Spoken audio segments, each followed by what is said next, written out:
Eles mudaram o futebol, entraram para a história e encantaram o mundo. Mas afinal, quem são os 10 maiores jogadores de todos os tempos?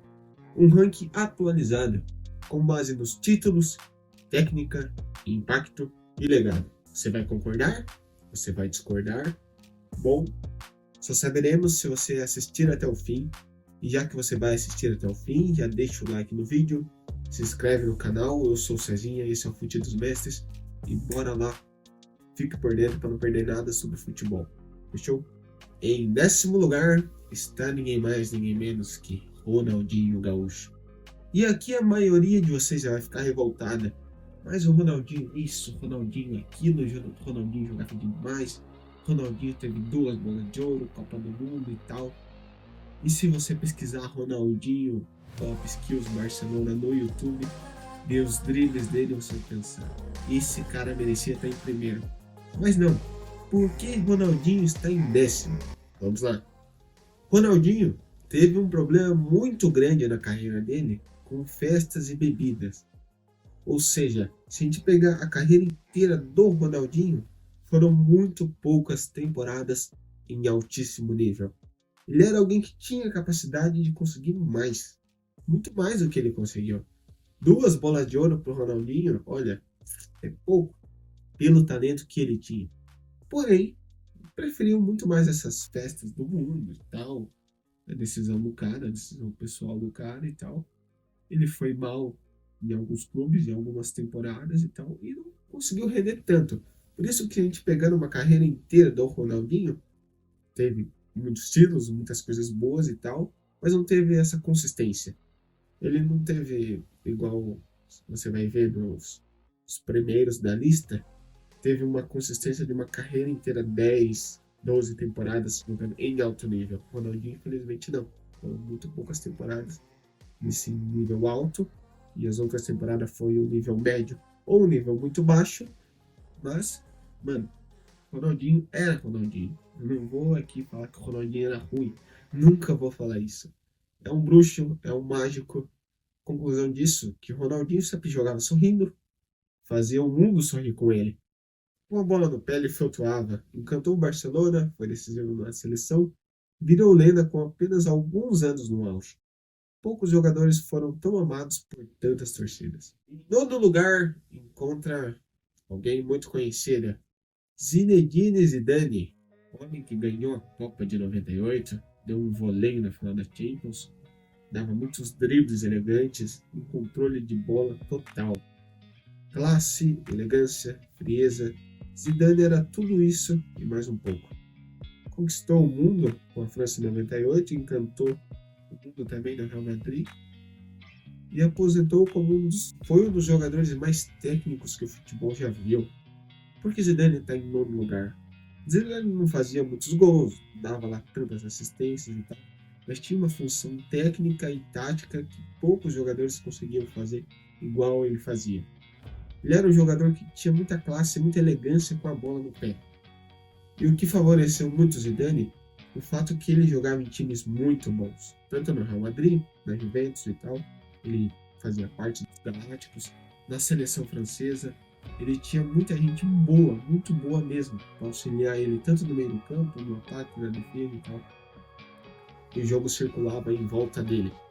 Ou seja, Zidane era um maestro total. Ele é um cara que, eu acho que dizer que ele mudou muitos conceitos no futebol, quando ele tem muita elegância. De Zidane em diante, a gente viu vários jogadores jogando com essa elegância. A gente viu Pirlo, a gente viu Gerrard, Beckham, esses caras, Figo, jogadores que tinham controle mais bola no pé, ou tanto que a cultura do futebol antes do Zidane era um jogo muito mais truncado, um jogo muito mais pesado.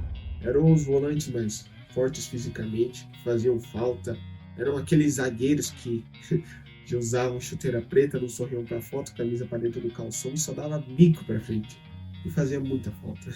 O Zidane foi esse cara que marcou muito o futebol, esse cara tão fera, tá ligado? E merece muito essa nona posição.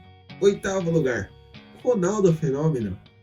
Bom, esse cara aqui, o apelido já diz tudo, né? Fenômeno. Aos 20 anos já era melhor do mundo, lesões tentaram parar, mas nunca o apagaram. Eu não lembro quem disse essa frase e tal, Mas falando sobre o Ronaldo, era um jogador famoso. Qual era agora? Depois vocês podem pesquisar. Ele disse bem assim: que as lesões do Ronaldo foram a própria natureza tentando parar a besta que ela mesma tinha criado. O Ronaldo, ele é um dos jogadores mais completos que o futebol já viu. Atuava como camisa 9, mas ele não era só um finalizador. Ele driblava super bem, ele corria muito antes de ficar gordo e tal, mas ele corria muito, ele era muito veloz, ele era muito forte, ele era muito técnico. Ele era um cara completaço mesmo.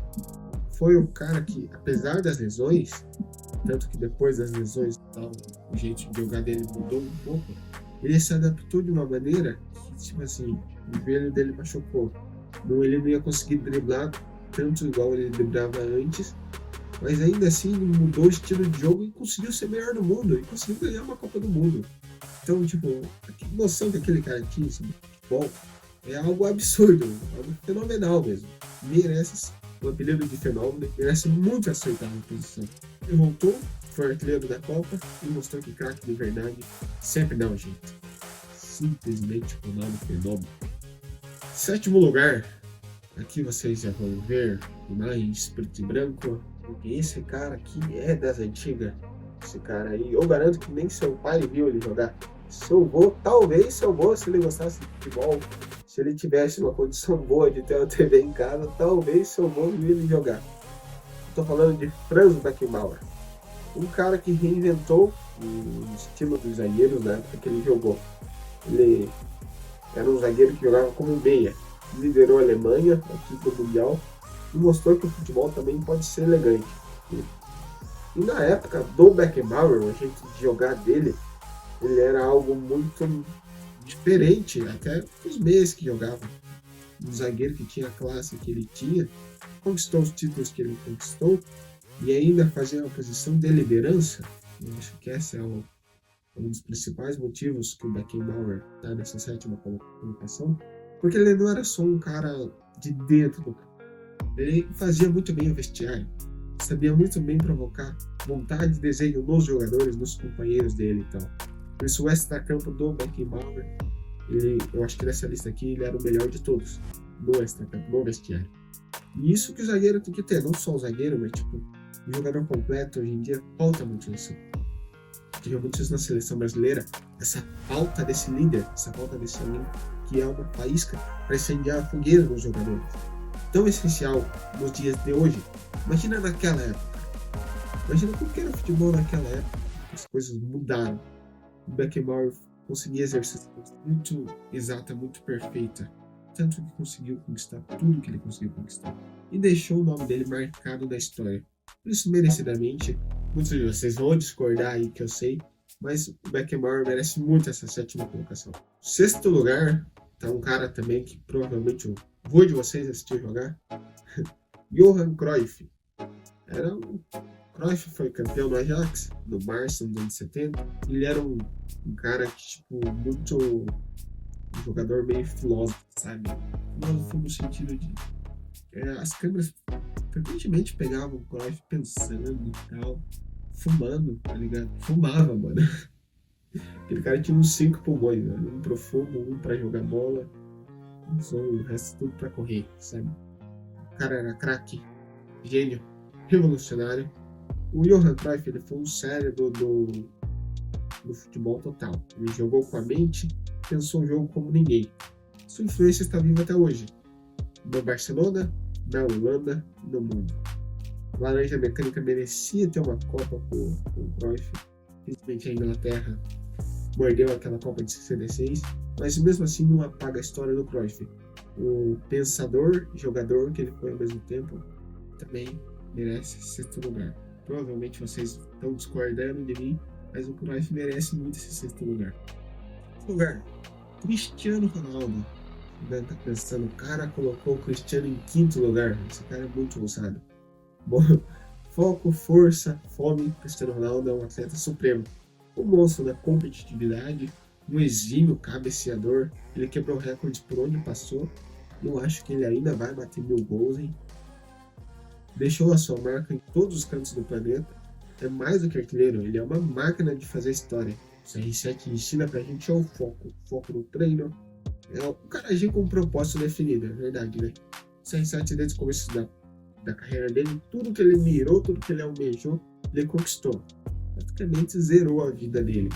Tanto na seleção de Portugal, não conquistou a Copa ainda, terá a Copa do ano que vem. Talvez Portugal conquiste, porque não? Se tem um time muito bom, não é bobagem nenhuma dizer que Portugal tem essa chance, mas em tempos dele, em artilheiros, em chuteiras de ouro, em bolas de ouro, o CR7 ele almejava, ele conquistava. E isso é uma coisa que a gente mesmo pode aprender no nosso dia a dia, nas nossas profissões e tal. Ter esse foco, sabe? Mirar o objetivo e ir correndo loucamente atrás desse objetivo, buscando vários meios de conseguir isso. O CR7 ele tinha uma rotina totalmente voltada para o futebol. As horas que ele dormia, as horas que ele treinava, os alimentos que ele comia. Então é um cara que merece ter esse quinto lugar. Muitos de vocês acham que ele merecia ter em primeiro, mas ele é um cara que tem muito a nos ensinar. Então você que é Ronaldete, fã do CR7 e tal, aprenda isso dele. Aprenda, não é só colocar o cara como papel de parede no seu celular, colocar wallpaper CR7 Real Madrid, e tá lá postando Ronaldo na taça da Champions, papel de parede do seu celular. É você imitar um bom exemplo que o cara dá. O cara é uma fera dentro e fora de campo. Então imite isso do CR7 Ronaldete. Quarto lugar, Diego Maradona. O Maradona tá depois do CR7, como você coloca o Maradona acima do CR7 e tal, quantos bolas de ouro o Maradona tem, quantos gols o Maradona tem. Pasme, Maradona tem Copa do Mundo. Com 2 gols na final, um gol de mão lá, uma jogada de vôlei e um golaço. E cara, que golaço do Maradona. O ídolo do Napoli, drama, magia, emoção. O Maradona ele era um caos no futebol. Cara, se você parar pra ver o aquecimento do Maradona, mano, aquele cara fazia o ingresso do jogo valendo aquecimento, cara. Porque aquilo entretinha muito a torcida. A torcida chegava mais cedo só pra ver o Maradona aquecer. Ele venceu uma Copa praticamente sozinho, transformou o Napoli num gigante. Tanto que ele virou um deus lá em Nápoles e tal. Cometeu erros, muitos, dentro de campo, sim, mas principalmente fora de campo. Mas no futebol ele foi valendo. Tanto que partiu aí em 2020 e tal. A Argentina, a seleção da Argentina, o time do Nápoles e tal, o time do Boca, tem uma idolatria muito grande por ele. Tem essa reverência muito grande pelo que foi Maradona e tal. Então, Dom Diego Armando Maradona, grande argentino, mas não foi melhor que o Pelé. Em terceiro lugar, Lionel Messi. Ankara Messi. Dribles curtos, gosto de falta, Copa de 2022, emoção ao levantar o troféu. Esse cara é o Messi. Futebol é sua forma mais pura. O Lionel Messi parece que nasceu com uma bola grudada no pé. Gênio silencioso, tímido fora de campo, mas gigante em campo. Eu acho que dessa lista aqui, junto com o Cristiano Ronaldo, o Messi é o que tem um dos melhores extracampos, sabe? Porque o Messi sempre foi muito tímido, muito reservado, sempre evitou festas, evitou bagunça, evitou polêmica, evitou confusões e tal. E é um cara que performou super bem dentro de campo. Tudo que a mídia sempre soltou no Messi, o que o Messi fazia ou não fazia dentro de campo. O Messi nunca deu a entender motivos polêmicas. A gente não vê o Messi, aí eu coloco ele o CR7 junto. Tem o Messi e o CR7 no, sei lá, no site do Léo Dias. Igual alguns jogadores aqui, não é um título de vídeo, mas alguns jogadores aparecem lá. O jogador tem que aparecer no programa de notícias, nos canais de futebol, não nos canais de fofoca. Então o Messi e o CR7 estão muito de parabéns por isso. Eles, a nossa geração, a parte do pessoal que assiste esse canal aqui está entre os 13 e os 24 anos. Então a gente cresceu vendo o Messi e o CR7 jogar. E as terças e quartas de Champions que a gente tem, a gente sente muita falta deles. Na moral, cara. A gente se acostumou tanto 10 temporadas, 5 do Messi, 5 do CR7, seguidas, assim, 10 temporadas. Só eles ganharam bola de ouro. O Messi ganhou 8, o CR7 ganhou 5. Mas, cara, os caras jogavam muito. Era bonito de ver eles jogar. Na escola a gente só falava deles. Messi o CR7 e tal. Se era Ronaldete ou Messizete. Ele conquistou tudo, cara.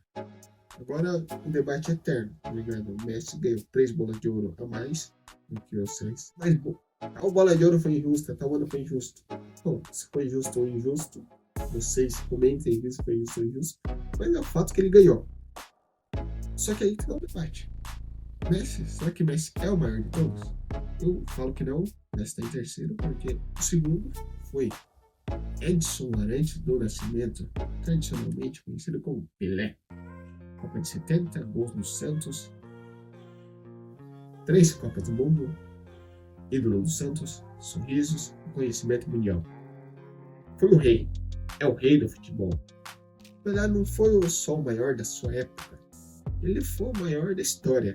Mais de 1000 gols, uma lenda viva que mostrou ao mundo que é ser brasileiro. Eu calculo dizer que o futebol começou com Pelé. Pelé é o cara que fez o brasileiro gostar de futebol. Ele fez nossos avós gostarem de futebol. Nossos avós passaram para nossos pais, nossos pais passaram para nós. E hoje a gente está assistindo futebol, esse esporte que a gente ama tanto, que teve seu princípio lá atrás, aqui no Brasil, principalmente com o Pelé. E vocês devem estar pensando, né? Nossa, mano, o cara é maluco, colocou o Messi em terceiro, colocou o Pelé em segundo. Quem é o primeiro? Tatatatã, ouvem os tambores. Bola preta. Primeiro lugar é você quem decide. Primeiro maior jogador dessa lista é você que vai decidir. É você que vai colocar aqui nos comentários. Eu acabei de dar 9 opções para você. E esses 9 estão meio que na minha opinião, tá ligado? Eu puxei um pouco para minha opinião, mas você vai colocar a sua opinião. Diga-me nos comentários, top 3, os 3 maiores jogadores da história. Porque no fim, o futebol é paixão, e a paixão não se explica, só se vive. A gente sempre vai puxar para aquilo que a gente gosta mais. O futebol ele sempre vai voltar, gira daqui, gira dali, a gente usa lógica, usa dados, usa estratégias, táticas, estatísticas, mas a gente sempre vai puxar para aquilo que a gente tem maior afeto, maior carinho, maior paixão. Por isso, não deixe no comentário. Deixa o like, ativa o sininho, manda para o seu amigo, para ele poder vir aqui comentar também. Toda semana tem vídeo novo. Por isso, se você não se inscreveu, não deixe de se inscrever. Link da Futifanatics na descrição. Entra lá, confere que tem muita coisa da hora lá pra gente ver. E valeu, rapaziada. Até a próxima.